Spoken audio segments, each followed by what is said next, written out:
Tom Homan, who's going to be our incoming border czar, was just on Fox News in the wake of what happened in New Orleans, talking about the Trump administration and their plans to end catch and release. One of the issues that's happening at the border right now is so many people are coming over, and because of optics, because they don't want these surges and overcrowdings at the border, they're catching and releasing really, really quick. So all these things that they used to take time on and be able to investigate and ask questions and raise alarms, they're just releasing these people really quickly, which is why you're seeing a lot of people that have made contact with Border Patrol and you're like, well, how did you get in? How were you vetted? This is why. So here's Tom Homan. Concerned about one thing: optics. All they care about is the optics of this crisis. They've been telling Border Patrol for 4 years, process quick, release quick.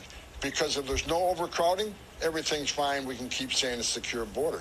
And when you process quickly and release quickly, you don't have time to do a proper investigation. You don't have time to go through the pocket trash and find out what intelligence is there. You have time to do a deep dive investigation, actually interview this person. You don't have time to wait for the FBI vetting to even come back. Several times this past year, they released people so quickly that after they released, as you know, you and I talked about this story, several times they came back hot after their release several days later. So this administration is all about quick process and release. However, the Trump administration, President Trump, the game changer who secured the border's highest level ever, we're going to end catch and release. And that means we got time to investigate these people and do a deep dive in everybody.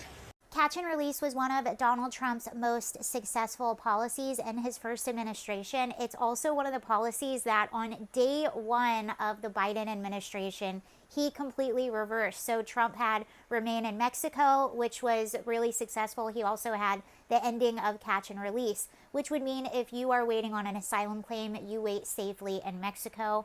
And it also meant that you were not going to be caught and then just released into the interior before your date with court. And it also brought us to, I think it was like a 40-year low in border crossings, which obviously that changed very quickly when people got the message that a lot of these successful policies were going to be reversed, when they got the message that Joe Biden says, hey, come surge the border, which he infamously said, and they listen.